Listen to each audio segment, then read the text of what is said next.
Welcome back, everyone, once again to a new, maybe final installment of Screenplay Rewind. I don't know. This fucking movie, dude. I'm Jeff. I'm Ron.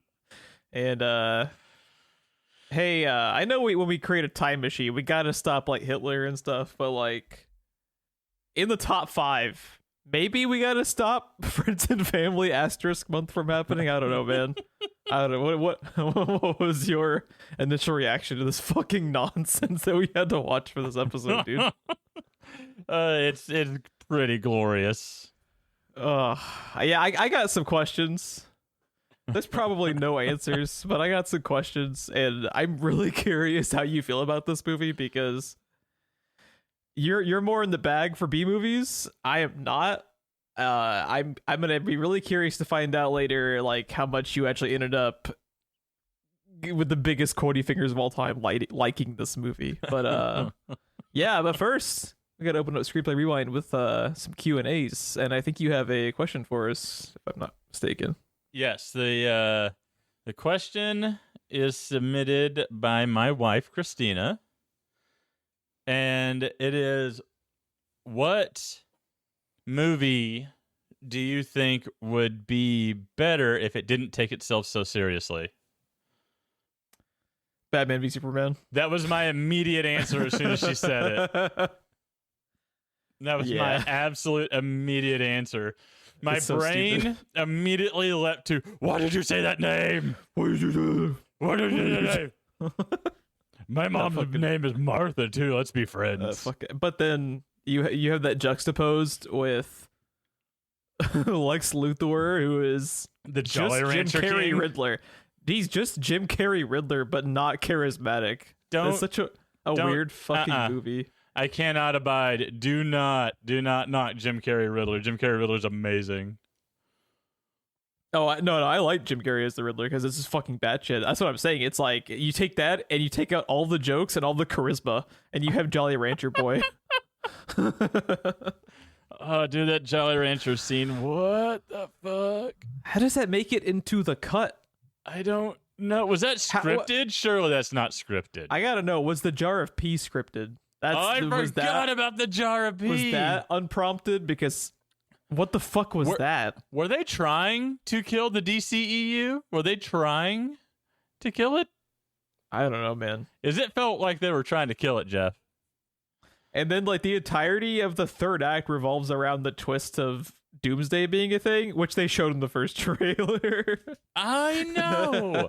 Fortunately, so though, it gave us the Wonder Woman theme song, and like one of the most, one of the best moments in movies is that Wonder Woman scene where she's saving everyone's ass. That's the thing. It's like they kind of crushed it with the casting. Yeah, absolutely. Like, dude, Jeremy Irons is Alfred. Fuck yeah, dude. Like, there's some good. And then, I mean, we don't talk about Jesse Eisenberg as Lex Luthor. But no. Again, hey, the saving grace is he's not Lex Luthor. True. He's Lex Luthor Jr. God, fucking ugh. Which I still don't understand. Lex Luthor is a great character. Why are you going out of your way to change him to the point to where you have to make him a different character and just colossally failing at it? I just don't get it. Is the Gene Hackman performance so untouchable that we had to make him Junior? We couldn't recast. It's just really bizarre. Yeah, it was a strange decision. It really was. But this isn't a review of Batman v Superman. We have better movies to talk about, like Tammy the T-Rex. So what's like a follow up like after that? I have one. I have bitched about this movie previously, but Christopher Nolan's Tenet takes itself like it is the fucking sacrosanct Bible of Hollywood. And that movie fucking sucks. And I wouldn't hate it. I wouldn't hate. You're so lucky. I almost feel like I have to for how much you've talked about it. You and Jerry Rocha on one of the podcasts I listened to. Does he also loathe that movie? Oh, yeah. Every time they talk about someone pretentious, he brings it up. Oh, man. It's so fucking pretentious. Protagonist? Is that the name? Yeah, the main character's name is the protagonist. Oh, it's so meta, Jeff. It's so meta, bro. I mean, he's the protagonist, man. It's so meta. He's an X-Man. Bro, we got, like, backwards time travel. And, like, I know it's, like, epic because we went to, like, you know, 6 months of cinematography school to figure out how to frame this one shot when all it looks like is I reversed the film. The name works forwards and backwards, like race car. He's the protagonist. Like race car. I wish that was on the poster. It works backwards and frontwards like race car. I used to work with a guy that if people looked old enough to get into the movie but didn't have their ID with them, he would let them in the Tammy the T-Rex. He would yell at them for it, like, how you going to come up to a movie theater without your ID, looking like you're 15 years old, trying to get into a rated movie? And in the middle of it, he would just go, spell race car backwards. And they go, what? And he would go, spell race car backwards. And then did he shove a Jolly Rancher in their mouth? If they did it correctly, which race car is the same forwards and backwards. Yeah. There's another one like that. He would switch between the two. But if they did it, then he would let them into the movie. He would let them buy a ticket and he'd let them into the movie. Is that what that is when it's read backwards? It's the same? Yeah, palindrome? I don't know how to I know it works with numbers, like 131 or whatever. I know it works with numbers. Yeah. But, yeah. So he would do that, and if they got it right, then he would let them buy a ticket without their ID. There was one lady, though. I'm so glad I was scheduled to work box this night, Jeff. There was one lady that she knew race car was the same forwards and backwards. So as soon as he yells wait. So she was the protagonist. She knew. So, as soon as that, or she's bought from him before. This crazy homeless guy masquerading as a theater employee just screams at me about race car as soon as he yelled, as soon as he yelled spell race car backwards, she did it instantly. Like, she did it almost as quick as he asked, and he was just like, oh dang, you're getting the child price. And he gave her the child ticket. It was amazing. Jesus. Yeah, that's pretty great. I missed that man. He was fun to work with. How you gonna go out to a movie theater? Want to get into a rated R movie, looking 15 and not have your ID? Like, he would just dress them down. I like how your impression of that guy is the weatherman on Family Guy. It's gonna rain. It rained sideways. Spell race car backward. Oh shit. Oh man. Yeah. So those are my two best answers. I had in case we had the same answer, because I had a feeling we would. I was thinking about it the other way around. What is a movie that you think would be better served by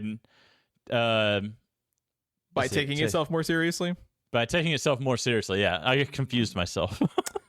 That's tough. That's tough because typically when you have a movie that isn't taking itself seriously, usually it like works to its advantage. It just kind of depends on the director, and I'm so much more averse to like the opposite. Like when something is actively pretentious, that makes me analyze it further, because I'm like, well, if you want to be graded like your Citizen Kane, you better bring your fucking A game. Yeah, you ask for it. And when you don't, you ask for it, and when you don't deliver. Did you see what that movie was wearing? When you like think that you're the second coming of Jesus Christ, and then your movie actually isn't as great as you think it is. The second coming of protagonist. Yeah, goddamn fucking Christopher Nolan. Please find an exit out of your own asshole, please. Can we start like a Church of the Protagonist or something? Church of the Protagonist. I learned from John Oliver it's not hard to start a church. Oh, praise the mighty protagonist, and now we pray. And then the Christopher Nolan. The Satan figure is the protagonist. The protagonist. I feel like you need to write that now. The protagonist versus protagonist. Dawn of Jolly Ranchers. Oh no. I don't know. Do you have an answer to that? Because that's tough, because I am so much more aggro, obviously, about the opposite effect. Yeah. I couldn't really come up with an answer. I'm sure I have one somewhere. I just couldn't. I was trying to think of a movie that, sometimes when a movie tries to be in on the joke and you just roll your eyes. I was trying to think of something like that, but I couldn't really come up with anything. Yeah, that's tough. That's a very good question, but I think I would need more time to really like dig in and think about it, because it's just not usually something I'm actively looking for. Right. And I don't know. It's just tough.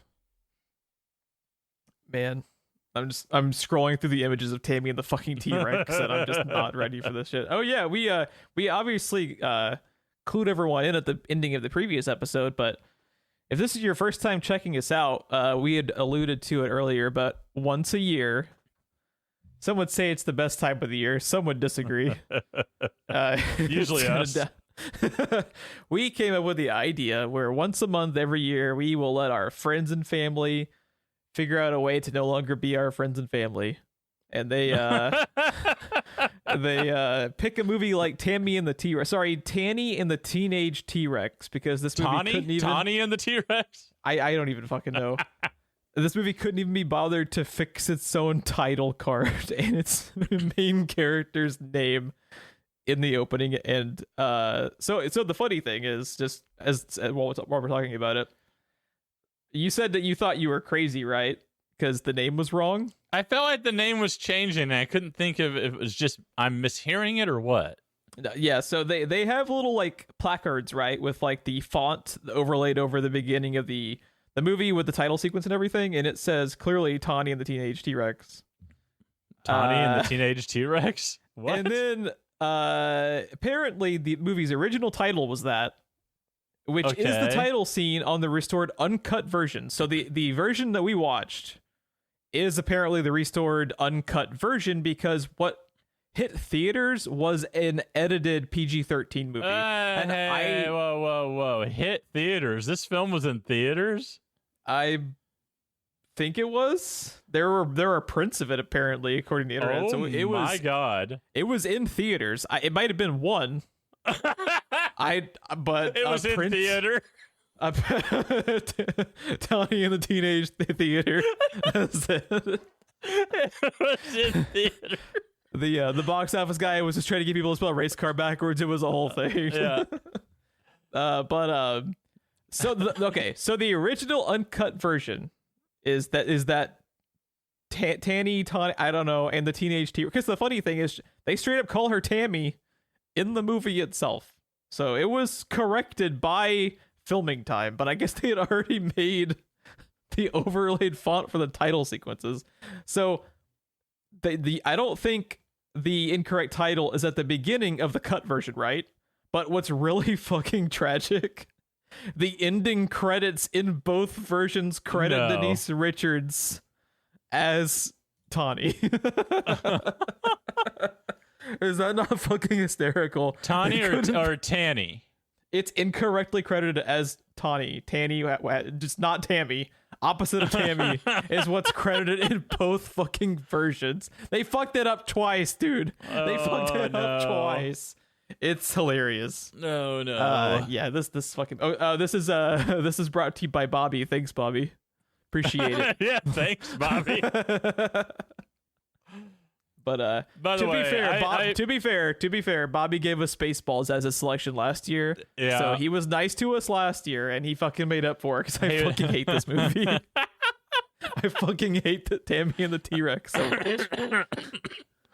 Oh my God. Okay.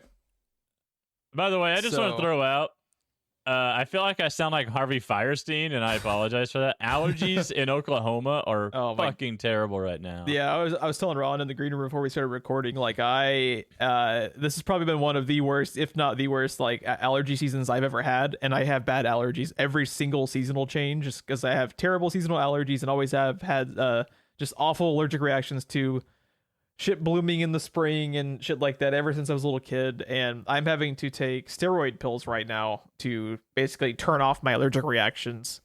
So during the day, I'm the Hulk, dude. I'm chilling. Like I'm able to basically just go like flip over a Silverado outside. I cannot be stopped. And then once I crash out those steroids, I feel like I'm gonna die. And we're at the latter stage of the day. And I'm talking about Tammy and the T-Rex.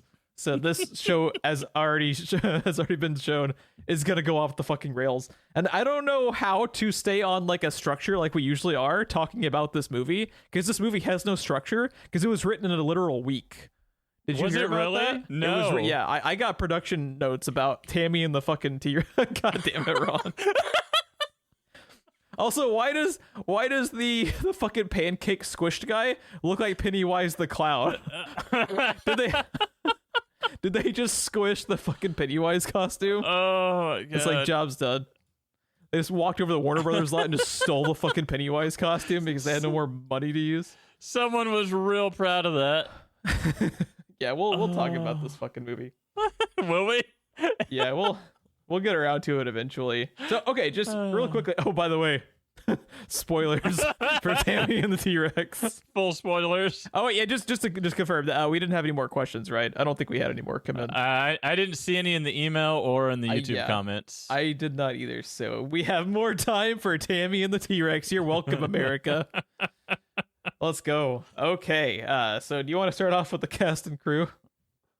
Let's do it. All right. So this movie is written and directed by Stuart Raphael. Written and directed with the biggest air quotes you've ever seen in your life. Gary Brackett also wrote. We've got Denise Richards. You know, the acting powerhouse that is Denise Richards. When Denise Richards is like one of the only people on your set that can actually deliver a line at all, you're in for some problems. Ex-wife. She's one of the better people in the movie. I know. I think she's actually the best She's the best performance, dude. I believe she is. She's the best I don't know. performance. The T-Rex is pretty strong. Yeah, the T-Rex might have better facial reactions than Denise Richards does.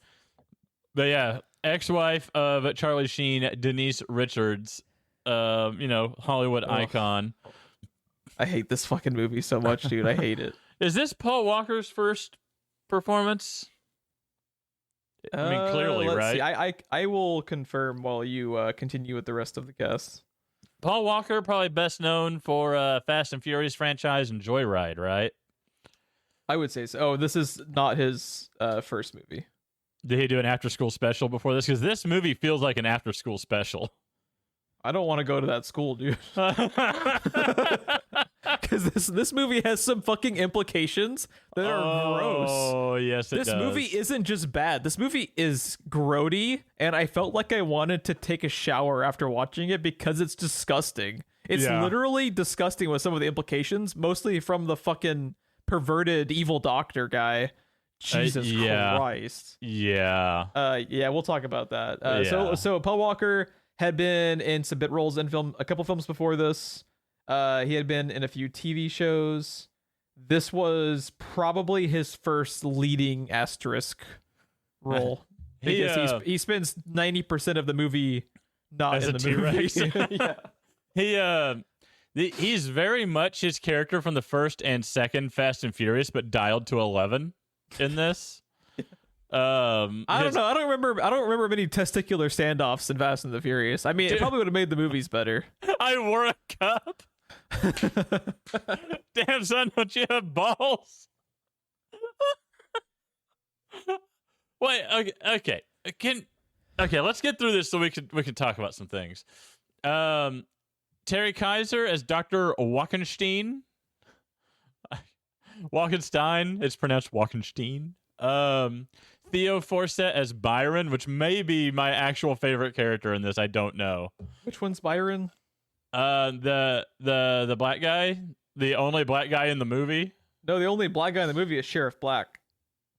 You're hilarious. His son. Oh, his son. Yeah. Okay.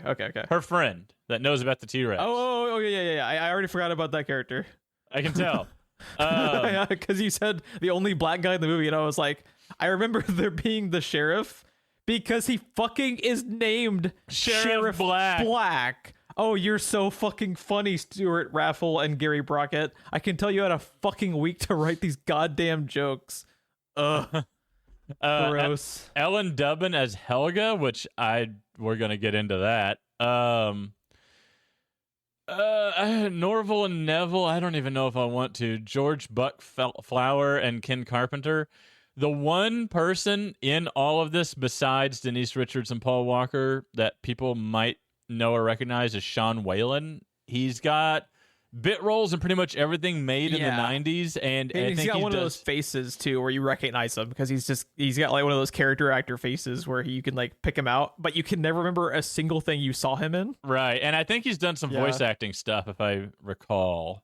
So did you happen to research like what something people would recognize him from? Because I can look also real quick. I also recognized him immediately and couldn't for the life, if you had a gun to my head, I couldn't tell you another movie specifically that I had seen him in. Yeah, I can look real quick. It's got to be something. Apparently, he was in one episode of that Magnum PI series, which I actually heard was very popular, but I never watched it. Interesting. Yeah, he's in so many things. He's made a whole career of just showing up for an episode or two. He's in 4 episodes of Superstore. He was in an episode of Constantine. Was he really? Oh yeah, I see it. Brooklyn Nine-Nine. Yeah, he's been in basically everything. So like more power to him because the dude's made a career out of being that guy in the background, you know. So like more power to him, but this movie. And I think there's a few other character actors in here where you will recognize their face, and similarly not be able for the life of you to figure out where you've seen them from. Right. I think when I was looking up the characters, Terry Kaiser as Walkenstein, I feel like it was one of those. I feel like he's done a lot of bit TV roles and stuff. Yeah. Yeah, he's H.G. Wells and Lois and Clark and things like that. Oh, he's Bernie from Weekend at Bernie's. Is he Bernie? He's Bernie. Oh, wow. That's been a long time since I've seen that movie. I thought I recognized him from something. Yeah, he was a lot more charismatic when he was dead. So I'm flipping through I tend to flip through the pictures on IMDb as we're talking about stuff. And I'm sorry. One of the pictures is the title card, Tanny and the Teenage T-Rex. Okay, but side note, once Bobby listens to this, I gotta know. Because you know Bobby is also a little bit more like kind to B movies. Does Bobby kind of like this? Or does he know this is one of the worst things ever made and he subjected it to us? Because I don't know. You can Bobby's the fucking wild card, bro. Have you seen that? Have you seen that Always Sunny bit where Charlie Day's like wild card? He jumps out the back of the moving fucking van. That's Bobby, dude. I can never get a read on that man. I'm assuming he did this to subject us to the horror of Tammy and the T-Rex, but I'm just seeing because this is a 43% on Rotten Tomatoes. Why is it so high? This movie doesn't deserve 4% on Rotten Tomatoes. That makes this movie higher than a lot of the movies I like. Yeah, that we've covered on this show. Yeah. What the fuck it's is higher that? than Spaceballs, isn't it? I don't think it's higher than Spaceballs. I will fact check. I want to say that's higher than Spaceballs and what they give Spaceballs. Yeah, Spaceballs is 57. Okay. So if this had been higher than Spaceballs, we would be on a fucking Jay and Silent Bob Strike Back tour to go kick some ass at Rotten Tomatoes headquarters, bro. Because holy the fuck, why does this have a 43%? And the only way it got to a 43% was people watched it and gave it a thumbs up. And how on earth do you do that? Because this is my first question. Just as a generality. Black belt.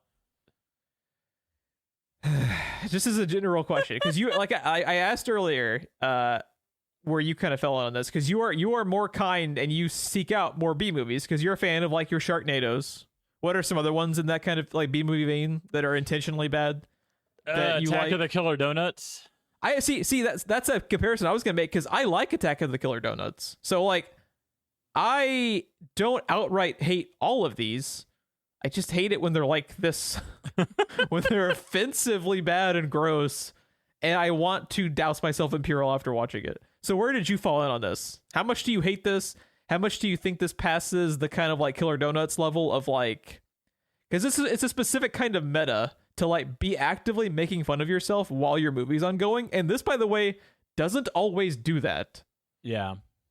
Well. So it being a B movie from 1994, like I just kind of looked past a lot of the grossness, and like I'm there for the animatronic T-Rex. That's the reason why I like this movie. The rest of it can just kind of fuck off. See, it was just so offensive and for the most part just not funny. If you watch enough B movies, this is pretty much run of the mill. If you watch a lot of the B movies from that era, it's like you're supposed to like. So like the point of these movies is they're in on the joke, right? But there is no joke for like half of this, dude. The first like 30 minutes of this movie is like really feels like an hour. Yeah, it feels like it feels like the Jurassic era. Degrassi at T-Rex high. Yeah, like it's like Jurassic Park, and I don't know why. Because for the first like the first act of this movie, 3/4 of it comes across as just legitimate teenage drama that's written and acted poorly. It's not even really like the only joke really that happens in the first act is the fucking testicular standoff. Other than that, that's it. Other than that, I'm making this movie sound a lot funnier than it is. I promise you, it is agonizing. But I just hate it when I find myself in a testicular standoff with someone. I feel like I gotta rename. We gotta add a text channel to the Discord. Hold on a second. Hold on. Doing this. Well, boys, looks like we got ourselves an old-fashioned testicular standoff. All right. There you go. Oh my god. We have a new addition to the Discord channels. That is testicular standoff. Oh, okay. That's one of the best things you have ever said. I'm so glad we're recording. Because for the first like 30 minutes of this movie, I was like, okay, by the way, Bobby talked about this in his email, judging by the fucking IMDb photos, this is a B movie. So why is it all about teenage drama and all about building up this like shitty, gross relationship between Denise Richards and what's the fucking asshole bully kid, Billy? Is that his name? Yeah, Billy. What is that? This is like it focuses so much on her relationship with this like former ex who's like bypassing restraining orders and like attacking her house. But by the way, Tammy, whatever the fuck her name is, Tawny. you have a fucking Batman Beyond Joker gang in your front yard, and you're gonna open the front door. Yeah, I'm gonna take care of you. Call the fucking cops, dude. Why are you opening the front door to the gang of murdering teenagers that are attacking your house? Holy fuck. What's the old man gonna do, huh? They're the Jokers. Dude, I can't. So you have all these like scenes at the beginning where it seems like it's like taking itself seriously. Denise Richards is like legitimately trying to act in these scenes. That they're not in on the joke because there is no joke to be in on until the testicular standoff happens. Really, and then like you follow up the testicular standoff with like more attempts at drama, and I'm just like, what is this? It doesn't have there is no like coherent joke to be a part of, and I was just really confused for the first like hour of this movie. Yeah, the first half of this movie does not really know what it wants to be, but it really comes across as an after-school special is what it really reminds me of at the beginning. I don't know what the lesson or the payoff is supposed to be, but the only thing that I can think of to explain the whole weird Billy Batson gang running around is remember that weird time in the mid 80s to the mid 90s when everyone was just obsessed with gangs and like everything is gang related and everything has to be gang related and everything means you're in a gang or a part of a gang or something.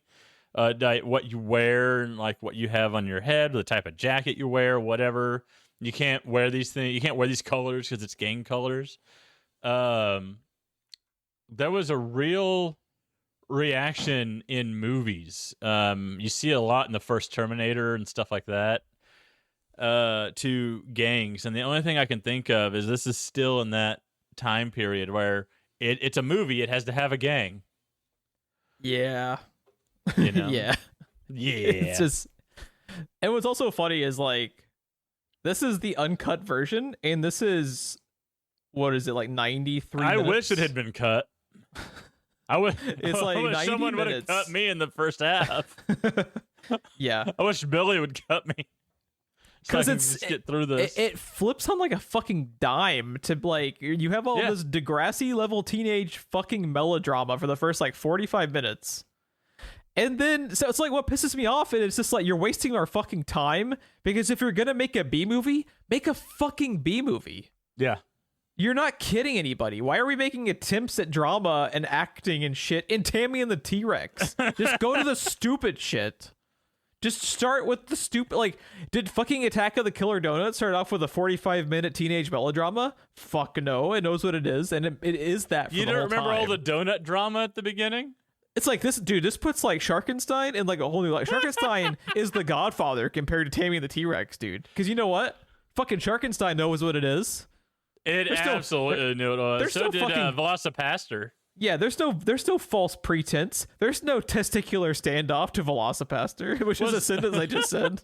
Was Velocipaster the one with the ninjas? That was the one with the ninjas, yes. right? Yeah. Yes, it was. Yeah.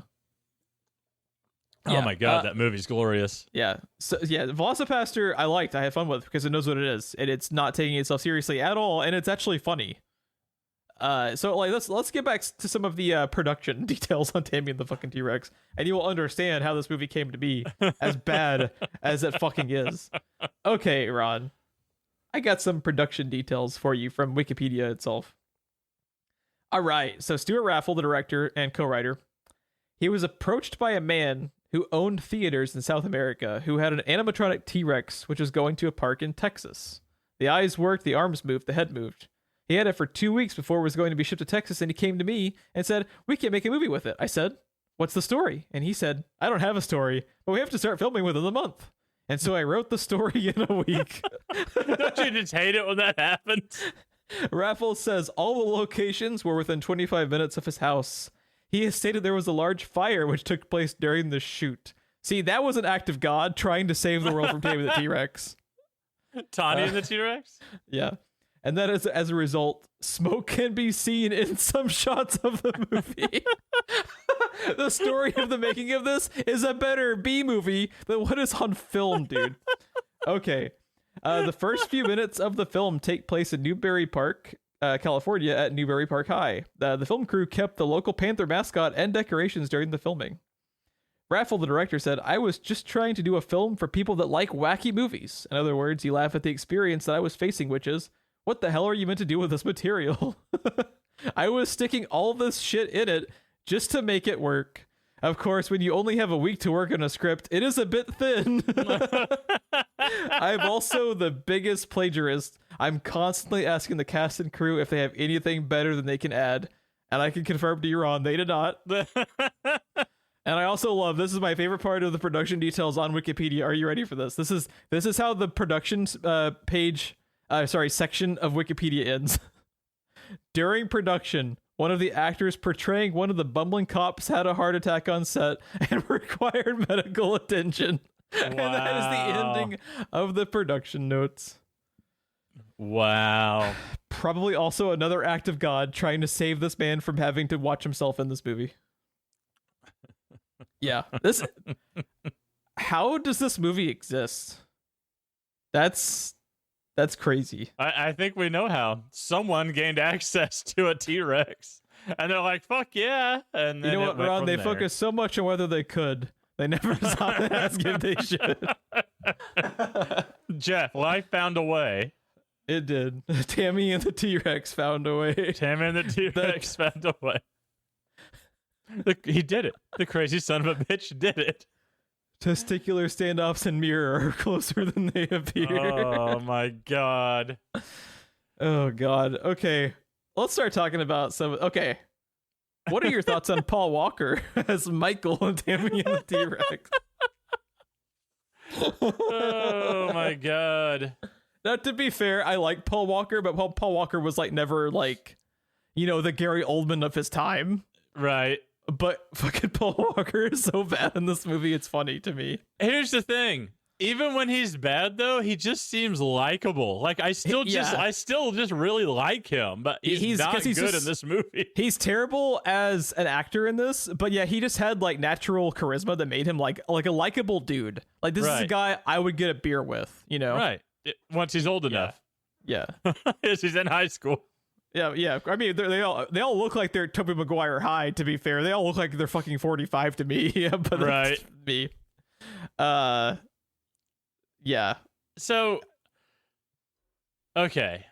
this recording is gonna have even more fucking off the rails structure than Tammy the T-Rex, because I don't know what to do. So you whatever you're about to say, let's do it. I wish that was on the box. I don't know what to do. Jeff Miller, Screenplay Rewind. Yeah. Oh my god. So I don't remember what it is now because we got to record a lot later than I wanted to, but my first note is the opening song is incredible. I don't remember what it is. Okay, so now. the opening song has all types of like dinosaur and velociraptor like jokes asterisk. They're like lyrics that are always talking about something related to like reptiles or dinosaurs, and it sounds incredibly 90s, all overlaid over the fucking Denise Richards and her 25-year-old teenage fucking like cheerleader squad dancing with some of the most like uncomfortable close-ups you've ever seen. I'm just like, why? What? They're supposed to be teenagers, bro. It's gross. Maybe that's why they got rid of teenage out of the title, because we realized this girl's supposed to be like what, 16 or 17, and we just constantly have close-ups of her fucking ass the entire time of the beginning and the ending of the fucking movie. I don't know. I was trying to find out what year this came out, but I'm not seeing it. 94. Not the movie, something else. Because it really smacks to me of wow, this is way later than I thought. It really reminded me of Baby One More Time by Britney Spears, that music video. Yeah, where it's just like, this girl's underage. Yeah. Why? It's gross. It really reminded me of that. Yeah. The ending of this movie is repulsive. Oh, dude. The last 2 minutes of this movie made me want to like go punch a wall because I was so just like disgusted by it. The entire time I was watching that, I was like, she is still in high school, right? Like, I realized that she's like 23 in real life, but her character is supposed to be in high school. Her character is a teenager in fucking high school, which we've established 500 times in this movie. So why are we ending the movie on a fucking Maxim photo? Okay, never mind. We'll get there. But yeah, the opening of this movie sets the stage for just how fucking disgusting it is. And it's just like you said, like she is of age in real life, but her character wasn't. And the characters that are the other cheerleaders are a fucking like high school cheerleading squad. So why are we having a Maxim shoot with the camera directly up their asses? I know. I need Purell. I need all the Purell, and I need it now.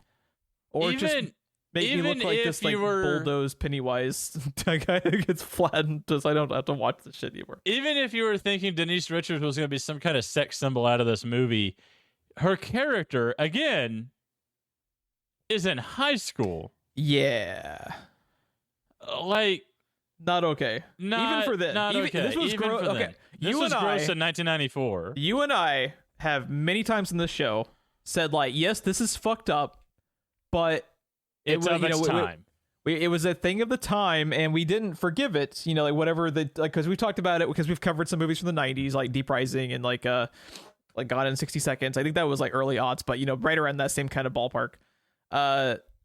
So we have, you know, like not forgiven, but maybe we'll like kind of like take a step back and realize that like the types of values we have now are not always a part of Hollywood. Yes, it sucks and it's gross, but it was just part of the time, and we were not, you know, not excusing it, but we just have to kind of like take it with a grain of salt. You don't have to hand anything to this fucking movie, because like you said, and I 1000% agree, this and other shit in this movie is gross and not acceptable even in 1994. Yeah. And that is one of the things that made me hate it so much, is because it's just like, you're supposed to sit down and watch a B movie and have fun. You're not supposed to sit and watch a B movie and feel gross. Now, make no mistake, 9-year-old me would be all about this, but old enough to realize what's going on me it's pretty repulsive. It's disgusting. It's disgusting. Yeah, speaking of disgusting, let's talk about the villain of this movie. Billy Ray Cyrus? Oh. Yeah, Dr. Wankenstein, whatever his fucking name is. So, okay. I guess before we get there, can we just talk about the fucking 180 this movie takes? So, the craziest thing we've had happen at the about, 30-minute mark is a testicular standoff to end all standoffs. The thing that I was going to ask you... The cock grab at the OK Corral. The thing I was going to ask you is, I don't know how many schoolyard fights you've seen, Geoff, or been in. Have you ever seen any fight where the two dudes are grabbing each other's nuts and dropping WWE moves on each other? It's so that's another thing too, like that introduces like even more just like levels of like that raises 90 further questions, because it's almost like an extra gross layer of like 90s like gay panic, which this movie has several renditions of, particularly about the Byron character. Like they're straight up halfway through. Don't talk about Byron like you remembered him being in the movie. Well, I remembered after you pointed him out. But what threw me off earlier is you said the one black guy in the movie, and I immediately jumped to the fucking sheriff, not the one gay guy, who is named Sheriff Black.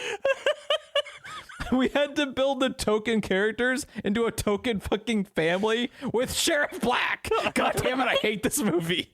I hate it, Ron. I hate it so much. Did Aurora watch this with you? No. Oh, that's sad. No, that one of us in this household needs to fucking dodge the bullet. That is Tammy and the goddamn testicular standoff. I hope she's sitting in the room with you, trying not to laugh into your microphone. She's in a separate room. I don't know if she can hear me, but I'll probably have her. I kind of wish I was in the same room with you at this point. Dude, I also wanted to be drinking for this podcast, and I am not. So now instead of like drunk and happy Geoff, you get sober, non-steroid Bruce Banner Geoff, who's just sad. I'm sad Hulk with like the music playing at the ending of the episode as he's walking. You know, that's me right now. You know, you were joking, but I'm looking at this name, and I really think it's supposed to be a whack-off joke. Dr. Wackenstein. Yeah, either that or like whack as in wacky, you know, like he's the wacky evil doctor, blah, blah, blah, but either way, it fucking sucks. No, in the 90s, people used whack off a lot for jerk off. Yeah. I think it could have been a double entendre, but I don't think Stuart Raffle and Gary Brockett knows what that means. All right. So Wackenstein is real happy about his Mecha Godzilla, but he wants it to be a real boy. He wants it to have a real brain. And then Fast and Furious gets weird, Geoff. Okay, that's what I was alluding to a few minutes ago. So the fucking 180 that this movie takes, where it's just like, so the scene happens where the fucking future Batman Beyond Joker gang shows up at Denise Richards' household and is led in by the father, who is the dumbest character in the universe, apparently, for letting that happen. He is letting them in. All these teenagers, led by the fucking creepy ex stalker guy, Billy Ray Cyrus. Are coming in to try and kill Paul Walker, and they chase him outside of the house. They are chasing after him in their cars. They can't run him down. Apparently he's the fucking Flash. Yeah, they aren't trying to like actively kill him, but they say they want to, so they capture him and they let him loose in like a fucking nature exhibit thing with actual lions. It's one of those like drive-through yeah. Like one of those drive-through zoo things, like they have an Arbuckle. What the fuck is that, dude? When that happened, I was like, what the fuck was that? Is that the most tame lion mauling you've ever seen? Like this. Oh, it's so okay. I actually genuinely laughed when they have a tiger mauling and then they cut to Paul Walker in the hospital and there isn't a fucking scratch on that dude, but he's in a coma. So did he have a pillow fight with the lion and his heart gave out? Like what the fuck happened, dude? It's so stupid. I was expecting him to be like fucking Darkman with 1,000 bandages and like missing a limb, looking like the fucking flat Pennywise fucker in the other image. And he looks like he could go model for GQ in 6 hours. What the fuck? It's so stupid. Dude, you could put fucking band-aids on him if you don't want to do the special effects of his wounds. But they don't even do that. I hate it so much. The fucking, just the audacity and pure laziness is almost commendable, dude. It's almost commendable, but then I remember what else is in this fucking piece of shit, and I fucking hate it even more. Oh, fuck. I'm so salty. I hate it so much. And I'm sure Bobby is just kicking back with a fucking bucket of popcorn right now, just having himself a day. Oh my god. Oh my god. I hate it. Oh god. He doesn't have a scratch on him. Not a fucking scratch. He's about to. He's a fucking about to, though. Not even any of the fucking fruit punch they used for blood. So you wouldn't think it could get any dumber. I can't breathe. You wouldn't think it could get any dumber. And it does within like 30 seconds. So Dr. Wankenstein walks in with his... Yeah, sorry. He walks in with his lovely assistant, and who is just walking around dressed like a stripper the entire movie. And dude, after they steal his body, and he thanks her by just grabbing her boobs. Yeah, that's what the hell was that? Yeah. So he walks in to the hospital where Paul Walker is in a coma from his lion pillow fight, apparently, or yeah. He's like, if also, you know what's funny? One person on the set apparently got injured by the fucking lion. What? Yeah. They didn't get that on film and just paste his head over him? Right? Dude, it's like if Shaggy and Scooby ran across a lion and just passed out.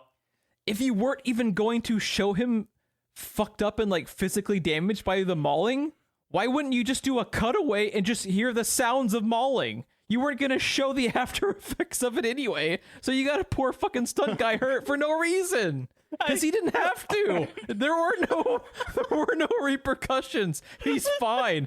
He's about to get his head cut in half, but for right now, he's fine. I cannot stop laughing at your dark man pull. Oh my god. It's so good. Dude, I can't. Okay, so he wants to go in, and did we say what the plot of this was? That he needed like an actual brain for his failing fucking fake T-Rex? True. So he's trying to okay, is he creating like a murder T-Rex intentionally? He never really talks about what his like goals are for his plan. I don't know. I was half paying attention because I was just fucking fuming at how stupid this movie is. Immortality. That's right. So he's had like an AI type of setup for his fake dinosaur thing that's not really working correctly. It's like malfunctioning because of the creepy little like fucking henchman guy that he has working on it. Ironically enough, Bobby. I shit you not, that character's name is Bobby. Yeah, I remember noticing that too. So now he's after like a human brain, which is one of the most obnoxious characters I've ever seen in a movie. Oh my god, is the fucking worst. And apparently in Addams Family Values, he's cousin It, which fits perfect. Yeah. Where the fuck was I going? I feel like the guy writing this movie. I don't know. I'm just trying to put all the shit in the recording. I don't know. We'll make it work.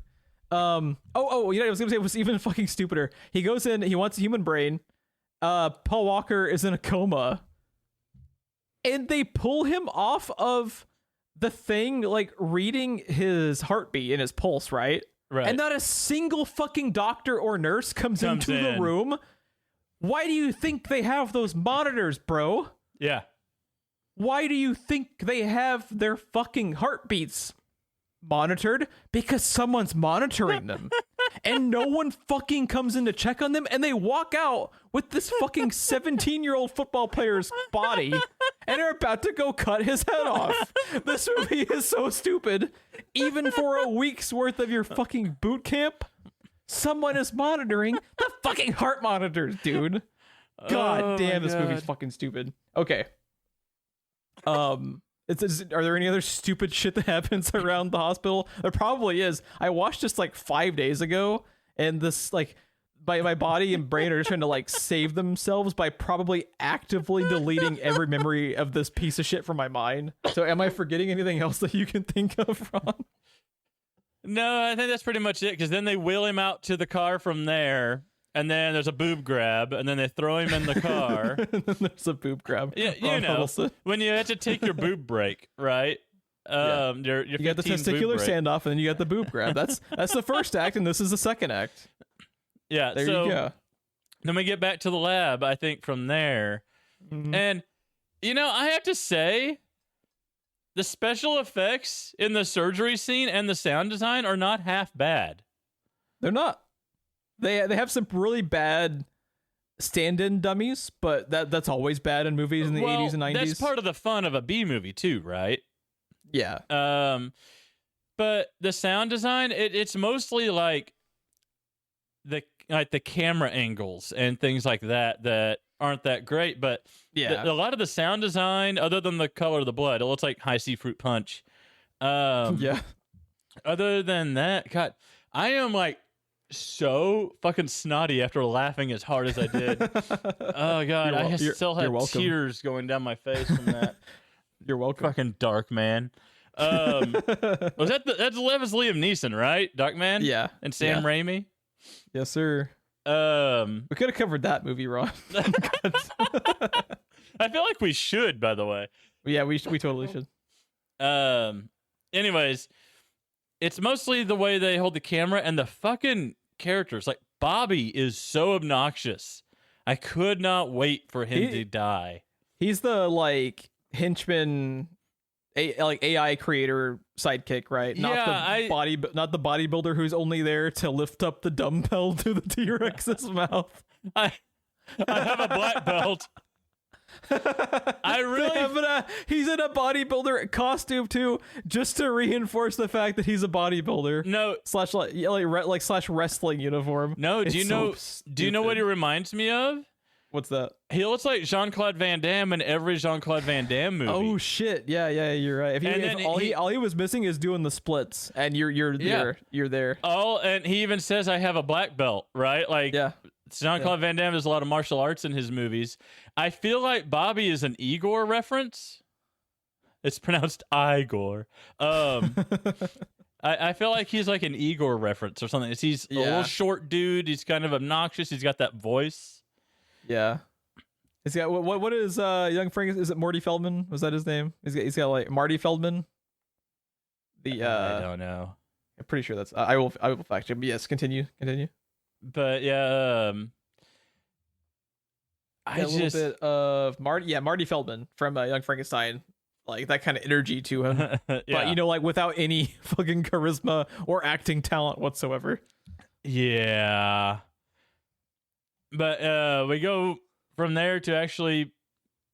Oh. You gotta talk about when they have his head cut off and they're. Okay, I don't think you remember. Did I delete this from my memory already? I think you deleted something from memory.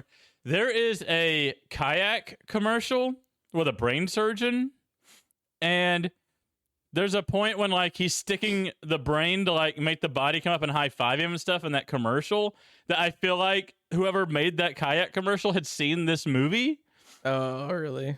Because like.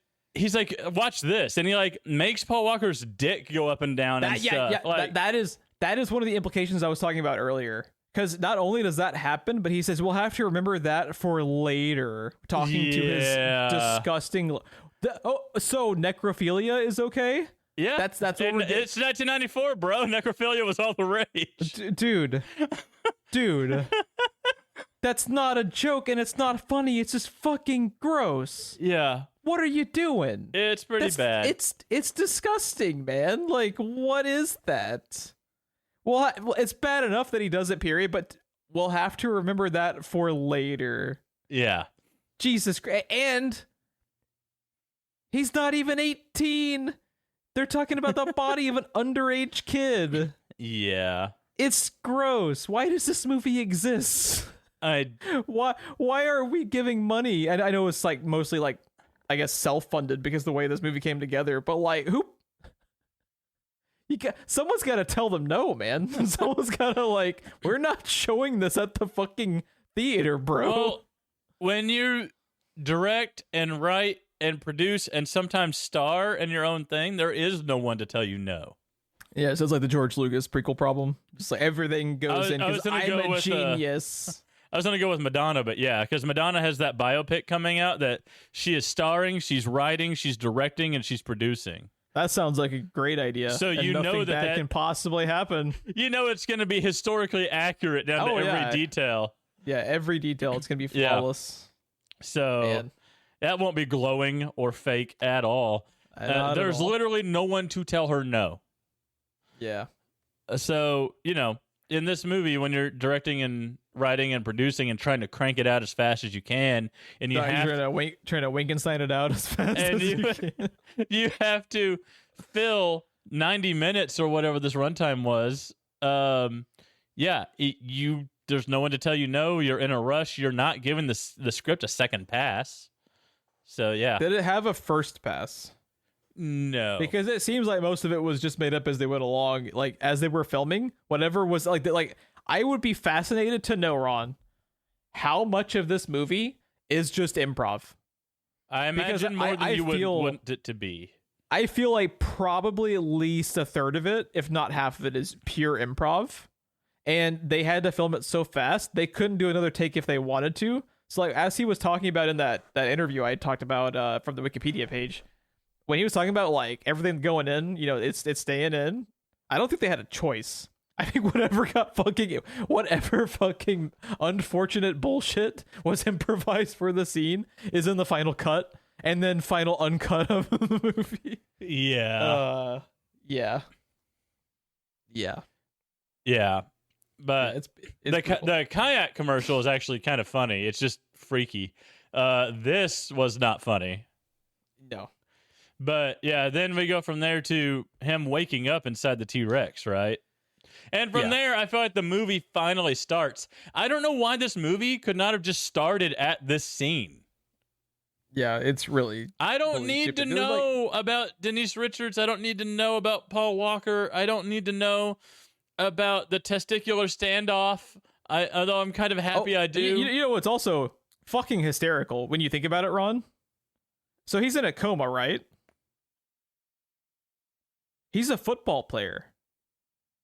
This could have been a result of a football match, and you don't even need the character of the ex-boyfriend to drop his ass off at a lion exhibit. What the fuck is that? And you could have just said that in a line of dialogue as we're doing the surgery. Exactly. Why do we need a 30-minute fucking Degrassi preamble of teenage drama? Are you trying to get me emotionally invested in the character dynamics between Denise Richards and Paul Walker's characters? I'm not interested in any dynamics of Denise Richards. Oh man. My God. But yeah, isn't it just funny when you like think back? Like it takes 5 minutes to retroactively make this movie make more sense. And he talks about, I wrote the whole thing in a week. We can tell. It takes 5 minutes to make it make more sense. It's so bad. It's so bad. Yeah, we're not gonna go like step by step to the whole movie, but we just had to like go through the motions, especially of that part, to show you just how fucking nonsensical it is. From here, the movie gets fun largely. It still has a lot of really cringy moments like we drop the F word for a gay person and stuff. Like, well, it's like halfway dropped. It's like implied, and then he stops like halfway through the word, and you're just like, wow. He was missing the one letter at the end. Yeah. He says like 3/4 of the word, and then you're just like, wow, man, that's again feels even gross for 1994. It's like, come on, man. And that word was uttered more back then, and it still feels gross putting yourself in the mindset of when this came out to me. Yeah. Like, that was a very common word back then. You heard it all the time. Yeah. And it's so bad. It's fucked up. And you take something that is not okay and you somehow find a way to make it even feel worse and more gross. And that is the thing that like really pisses me off about this. Is this just a fucking gross movie? But then, like you said, like it turns into, so what, it never becomes good, but it becomes a watchable B movie for the last like 45 minutes. And it's just like, by then though, you don't care because you're already mentally checked out by how bad and how fucking disgusting the first like 40 minutes is. So even when it becomes watchable, you have so many like strikes against the movie that you're still kind of mad. I was still mad throughout the entire movie just because of how bad the beginning is. Were you able to kind of come around more on it towards the end? Yeah, like I said, I like the movie overall, but just for the back half of the movie, just for the T-Rex parts. Everything else can go to hell. See what's funny is the T-Rex parts were like now obviously they're peppering in like the F word and stuff throughout the like second and third act of the quote unquote watchable parts of the movie.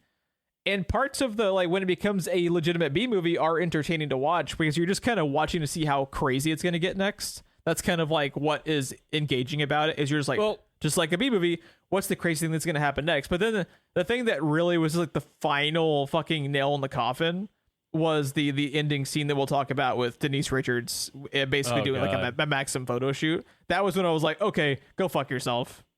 Yeah, you're a fucking pervert and this movie is disgusting and go fuck yourself. My favorite part of the movie though is the T-Rex hands. Anything and everything to do with the T-Rex hands are funny. The T-Rex hands are funny. When they're doing the body switch out for him and they're just like, they're trying to get him to like thumbs up whether the body's okay. That part's pretty funny. That's pretty good. I love him dialing the payphone and holding the payphone to his head. This movie is almost worth existing for the GIF that you sent me of him dialing on the payphone because that was pretty funny. I will give them that. Yeah, that's pretty good. Like whoever invented the idea of the puppet hands, that was incredible. I feel like that was a special effects guy's idea. Because I can't imagine an idea that good coming from this director or other writer. Writer. Yeah, this movie had two writers, man. Two fucking... What are y'all doing, man? What are y'all doing?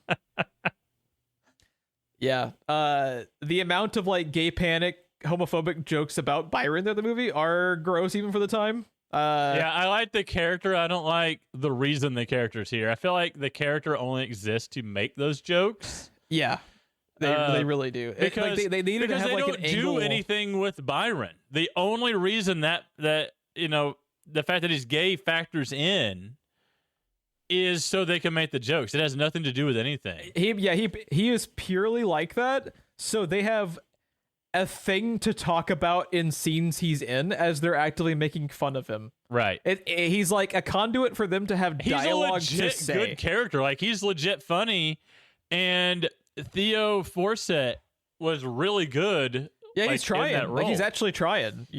I don't even feel like he's written in a way that exploits the fact that he's gay. Really, like he just is a dude that happens to be gay. He's flamboyant and stuff. He's the 90s version of what you think of a gay guy. But I used to, I went to school with a guy that's very much like this guy.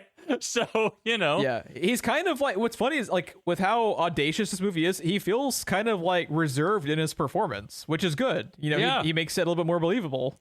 And the unfortunate thing is they use him as like a fucking punching bag for the other disgusting pieces of shit characters in the movie. Have we talked about the two like deputy guys? Norval and Neville? No, we haven't talked about them yet. Purely there to be racist and to be homophobic, because that is literally the extent of their comedic material being these two writers. Don't forget that's the sexist. extent.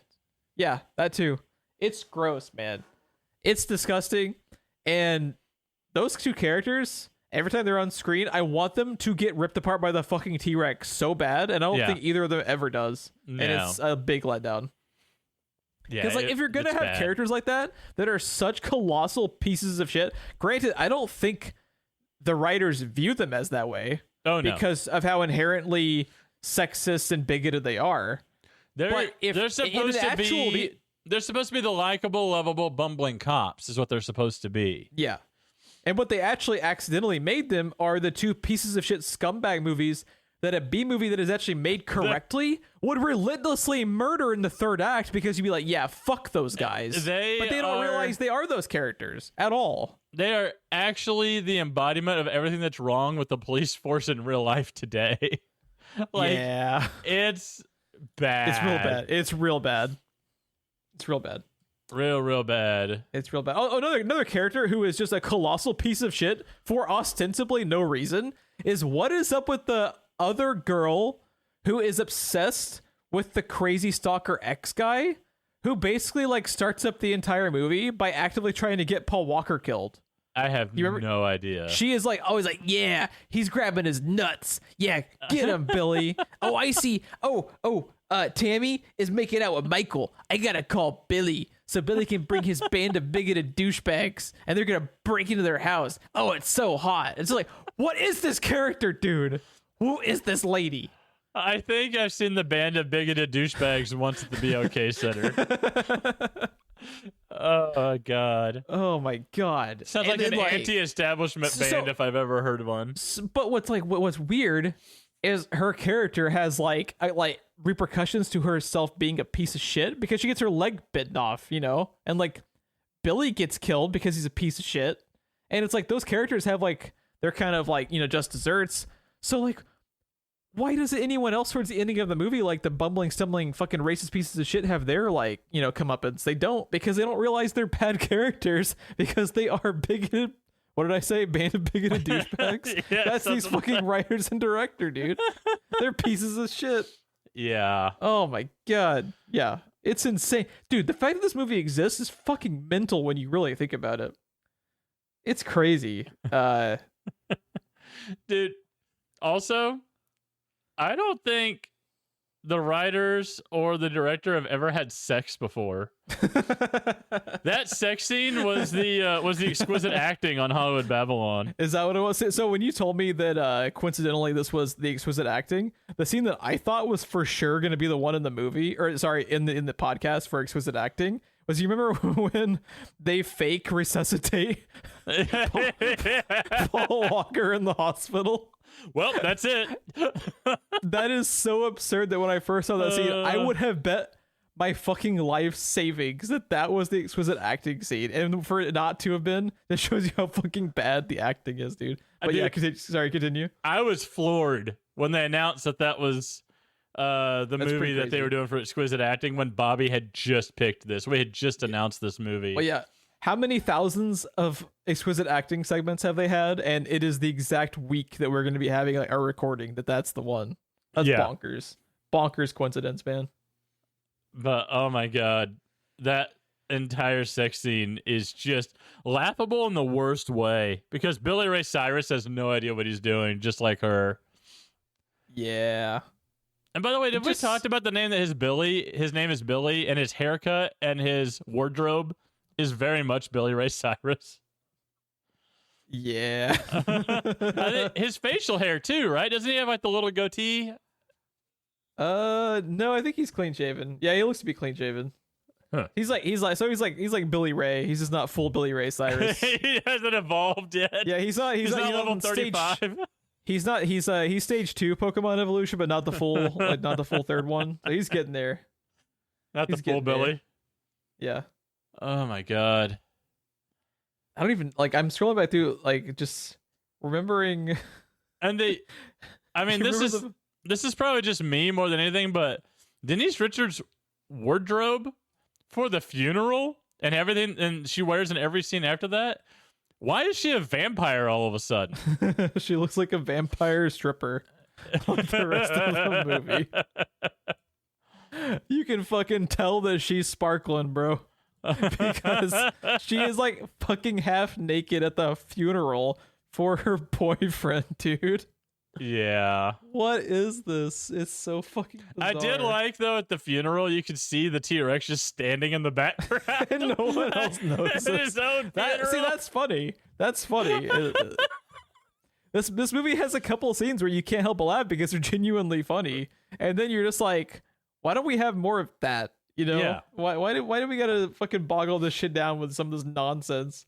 Boggle this shit down. What is with you tonight? Is it the steroids? Dude, I told you. I'm fucking loopy and just exhausted. I'm being fueled right now by my hatred of Tammy and the T-Rex, and that's it. I like how they think it's just gonna be fine to go grab the body of the guy that's, you know, definitely not been decomposing in like the fucking like coffin, you know, for hours and has been dead for like 2 weeks and is just like, he's gonna be fine. Why does he already have like worms and shit coming out of his mouth? He looks like he's been dead for 3 years. Yeah. Yeah, it's real stupid. I know that's like a stupid thing to complain about in this movie, that they don't follow the scientific accuracy of a decomposing corpse. At least they didn't play poker. Yeah. Oh God, this movie. This fucking movie, dude. So before we close out and find out what the next movie is, I had a little thing that I wanted to do because I knew when I was watching this movie that you had to have hated it. Oh man, every second of it. I didn't hate every second of it. There were a couple scenes that were genuinely funny, but man, I was fuming by the end of it. So I have a few questions for you, Geoff. What is better, Tammy and the T-Rex or The Last Airbender? The Last Airbender. The Last Airbender. Tammy and the T-Rex or The Rise of Skywalker? Ooh. You know what? I'm going to do it. Tammy and the T-Rex is better than The Rise of Skywalker. Oh, man. Do you know what? You want to know why? Why? Because Tammy the T-Rex has testicular fortitude, which it got after the standoff, and is actually ballsy enough to have, like, crazy shit in it instead of just a checklist of what all the fanboys want to have happen.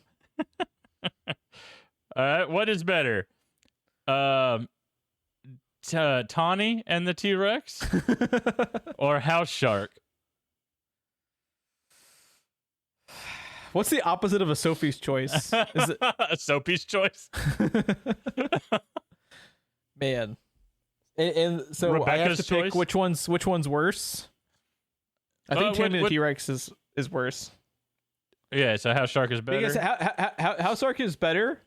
It is a colossal piece of shit, but it's not as offensive as this. That's true. So it was just offensive in the fact that it was such a bad movie. Yeah, it's offensively bad and it's offensively unfunny, but it's not, like sexist and racist and homophobic and necrophiliac and everything bad in the world that you could possibly be is in this movie's writing.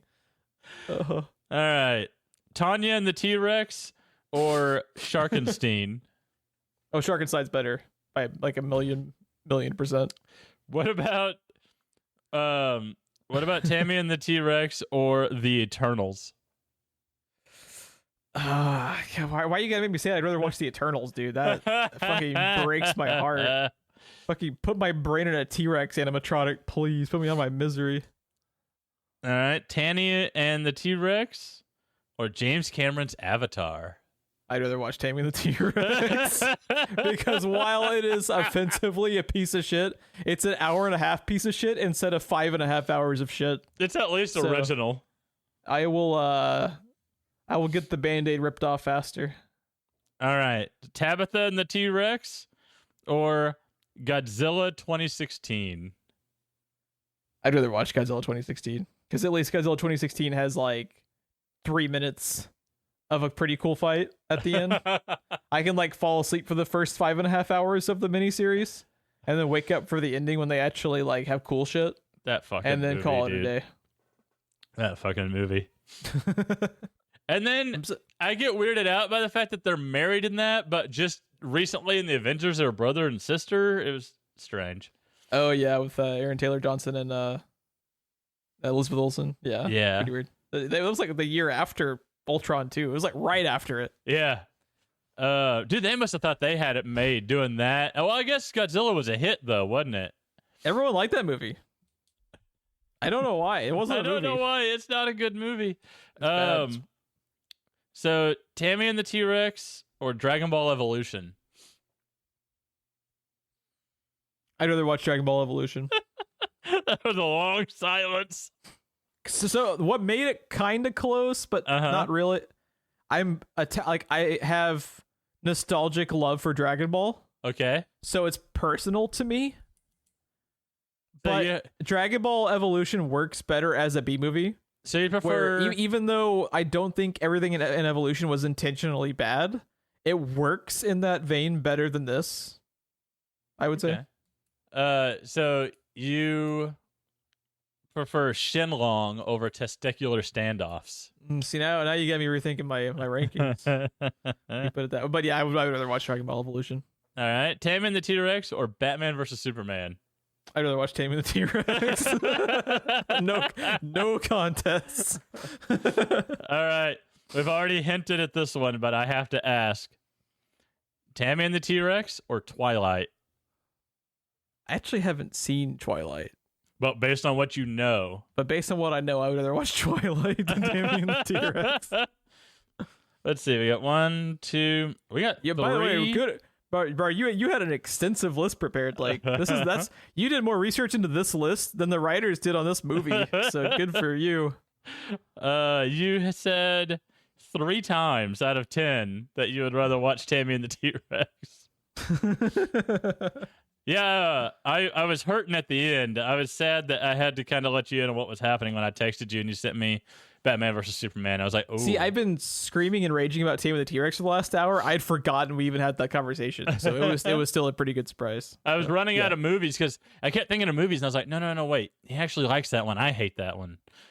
I started, I'm tired enough. It started bleeding through that I was like, no, wait. That's one I hate. But yeah. Oh man, this was a good time. Yeah, this was. Bobby, I love and hate you for this. So it became a good recording. I did not have a good time watching it. There's always one that I end up saying very little and just listening to you rant. I mean, so you've had some like basically you would step out of the way and let me rant for us, but you're basically right there with me on the same page. Like you. Yeah, I'm pretty mixed because I like the T-Rex parts, but the rest of it is pretty offensive. Yeah, it's hard to not be overshadowed by the... And it's not even just that it's like specifically offensive in the way that we've been talking about. A lot of it is just offensive by not being funny, you know? And that's the whole point in these movies, right? You watch Attack of the Killer Donuts to have a good time. When you spend 45 minutes of a movie pretending to be like a fake melodrama, no one's having any fun. Dude, we need to get Attack of the Killer Donuts on this show.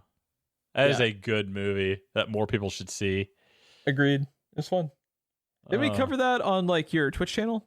Is that one of our like live? I think so. Yeah, I think we did that. Sharkenstein and House Shark.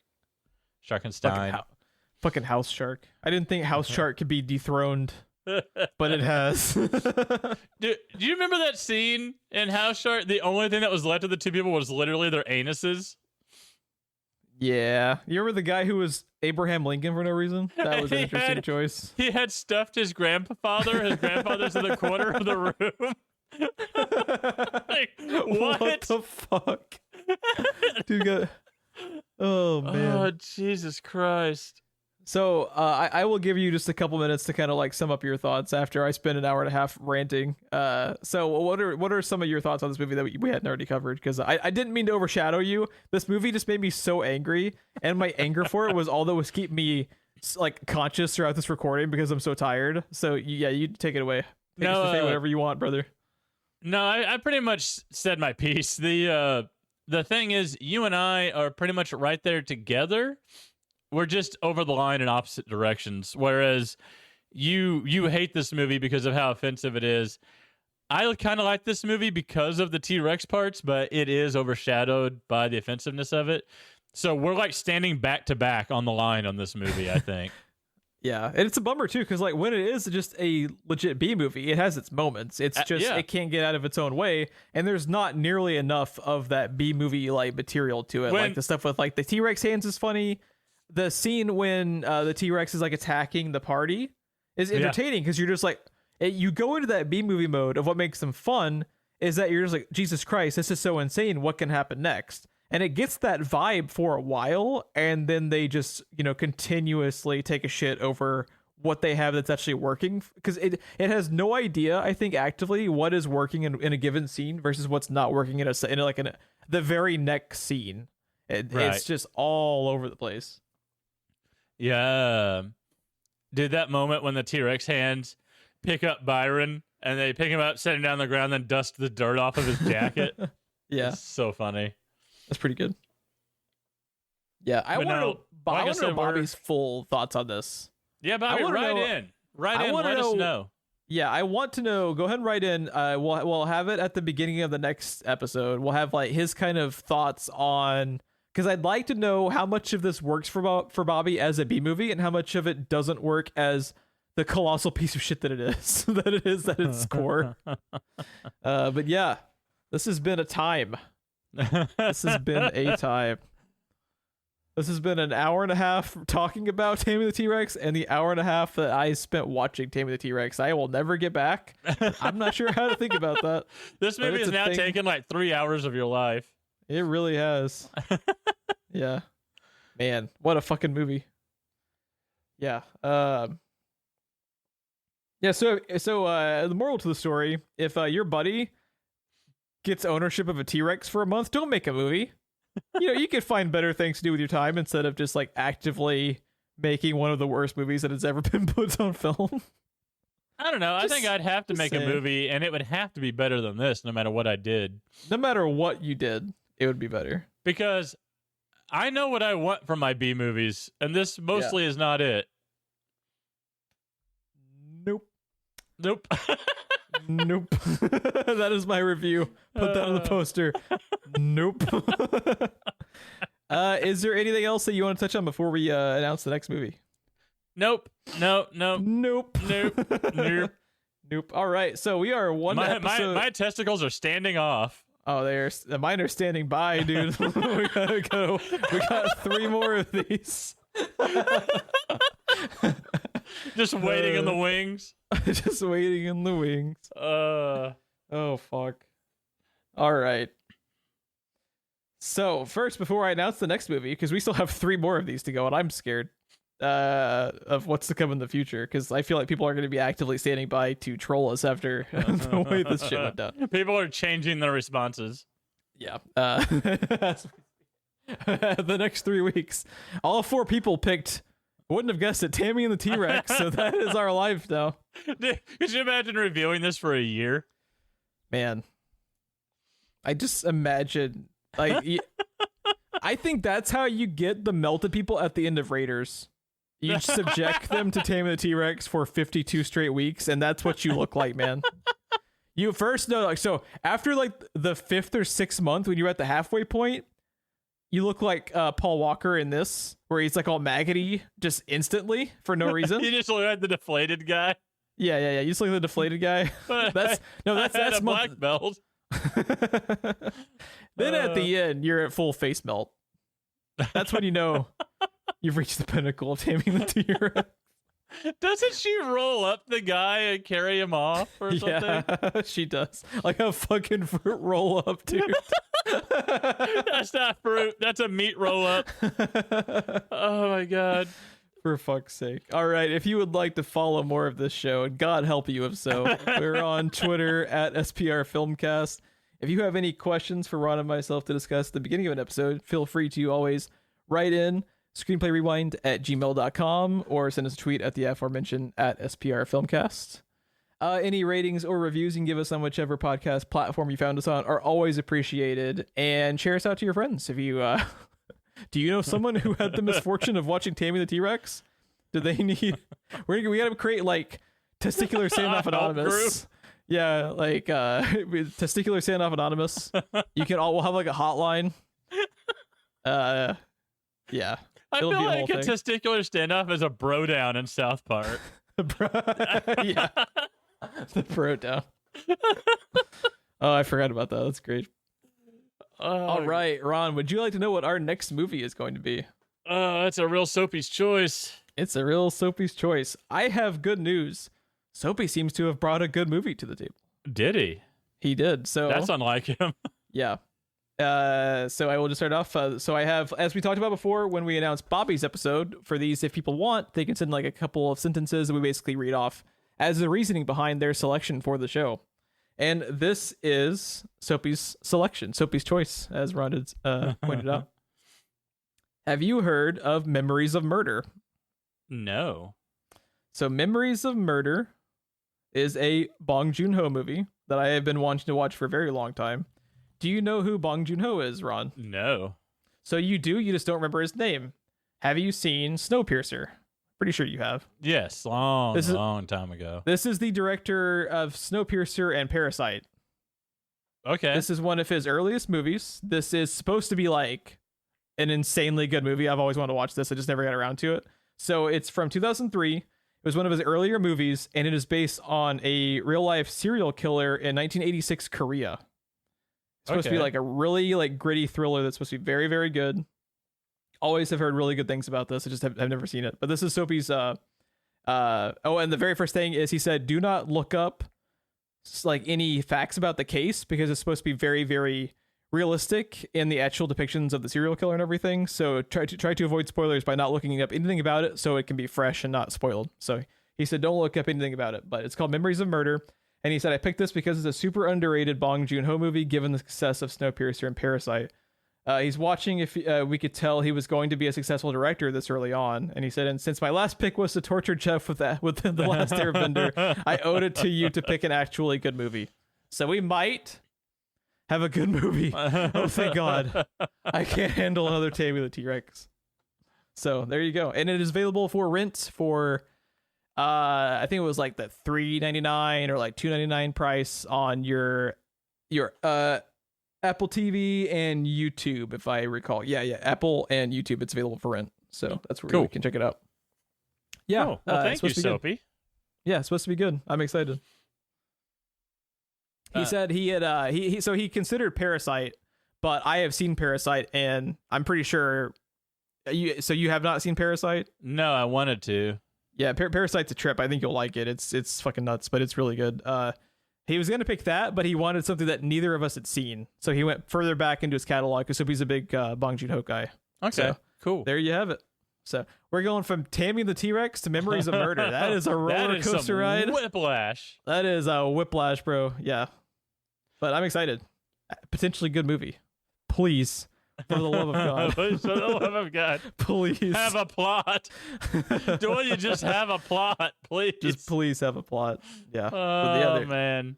There you have it. He also, I think he has some further follow-up that he is going to give to me in an email or a text that he will have me talk about at the ending of the next episode. Okay. So I have like a little like coda, kind of like we talked about. We're going to try to get from Bobby.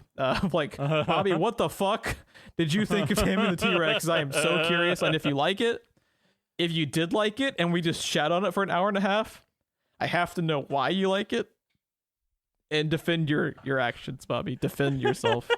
No, for real. I'm just honestly curious, like to what extent he was like along for the ride of the B-movie aspect of it versus it's just a piece of shit. A fucking unadulterated, massive piece of shit. Well, I mean, but also, the man gave us Spaceballs, so... That's true. He had to do something. Yeah, he gave us a gift, and he gave us a testicular standoff. That is quite something to behold. Well played, Bobby. That is the first thing I said when he announced it. It's just well played. Like, you gotta get it. Yeah, just well played. Because... I feel like he just Googled what's the worst movies ever made and just picked one. Just like threw a fucking dart. And the man was successful. So well played. I'm tired, dude. We gotta get the fuck out of here. Yeah.